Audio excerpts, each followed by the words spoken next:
ইমান এনেছি বলেই কি ছেড়ে দেওয়া হবে? আপনি মৌখিক দাবি করলেন যে আমি ইমান এনেছি, তা বলে কি এই লাইনের ভিত্তিতে আপনাকে কি ছেড়ে দেওয়া হবে? আসুন এই বিষয়টাকে আমরা বিস্তারিতভাবে বোঝার চেষ্টা করি ইনশাআল্লাহ। বলছি আল্লাহ ইমানদারের জন্য দুনিয়া ও আখিরাতে যে সাফল্য ওয়াদা করেছেন, শুধু শুধু ইমানদারের শুধু শুধু ইমানের মৌখিক দাবি করেই যে তা লাভ করা যাবে না। বিভিন্ন ত্যাগ, কুরবানি, জুলুম, নির্যাতন ও অগ্নি পরীক্ষার মাধ্যমে ইমানের দাবিতে সততা প্রমাণ করেই তা লাভ করা যাবে। আপনি যদি মন দিয়ে বললেন বা মুখ দিয়ে বললেন যে আমি ইমান এনেছি, এটার উপরে ভিত্তি করে আপনি জান্নাতে চলে যাবেন, জান্নাত অতটা সহজ নয়। জান্নাত আপনার মামার বাড়ি নয়। আপনি যেইভাবে মনে করছেন, ইমানটা অতটা সহজ নয়। আপনাকে ইমান আনতে হলে বিভিন্ন ধরনের জিনিস আপনাকে কুরবানি করতে হবে। বিভিন্ন ধরনের জিনিস বলতে আপনি দেখছেন যে কিছু খারাপ কাজ হচ্ছে, তবে সেই খারাপ কাজটা করলে আপনি সাময়িক কিছুক্ষণের জন্য আনন্দিত হবেন, কিন্তু আপনি যদি সত্যিকার ইমানদার হয়ে থাকেন বা ইমান এনে থাকেন, তাহলে সেই সাময়িক আনন্দ, খারাপ কাজটা আপনি ছেড়ে দেবেন।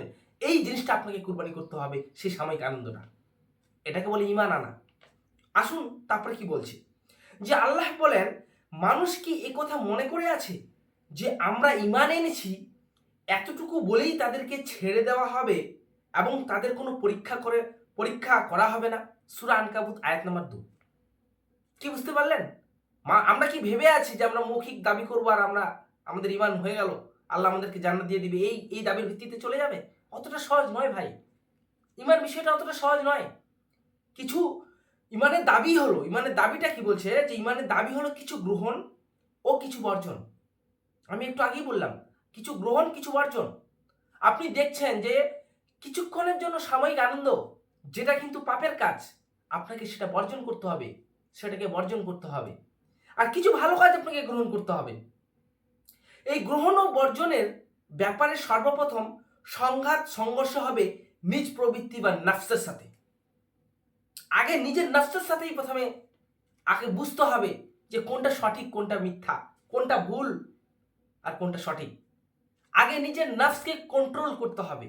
আপনি নিজে নিজে থেকে কখনো এই কাজটা করব বা এই কাজটা আপনাকে আনন্দ দিচ্ছে, যেটা আদৌ পাপ কাজ, এরকম অনেক কাজ রয়েছে।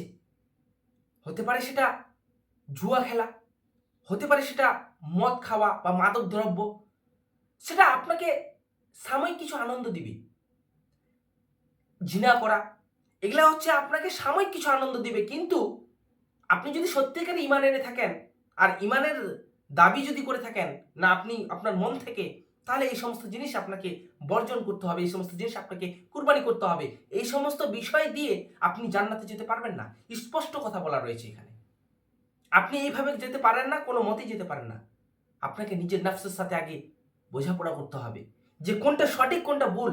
সঠিক আর ভুলের মধ্যে আপনাকে চিহ্নিত করতে হবে যে আমি সঠিক রাস্তা কোনটা আর ভুল রাস্তা কোনটা। সুতরাং সুতরাং প্রিয় দর্শক, আপনি যদি মনে করেন যে আমি মৌখিক দাবি করে দেবো, হ্যাঁ আমি ইমান এনেছি, আমাদের মধ্যে সচরাচর অনেকেই দেখি যে আমি নামাজ পড়ি না তো কি হয়েছে, আমার মধ্যে তো ইমান আছে। এই লাইনটা একদম মিথ্যা। এই লাইনের দাবিটা একটা ভুয়ো, কোথায় জানি খোকলাপন মনে হয়।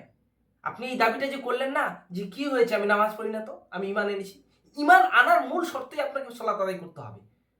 ইমান আনার মূল শর্ত সালাত আদায় করতে হবে। তো আপনি কিভাবে সালাত আদায় না করে নিজেকে ইমান আনার প্রসঙ্গতে নিয়ে আসছেন? এটা তো সর্বপ্রথম একদম মানে ডাহা মিথ্যা কথা।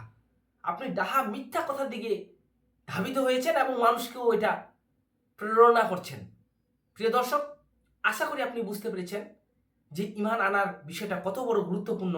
সুতরাং ইমান আনতে হলে আপনাকে 5 ওয়াক্ত সালাত, ইসলামের প্রতিটা নিয়ম, ইসলামের প্রতিটা আইন কানুন মেনে নিতে হবে।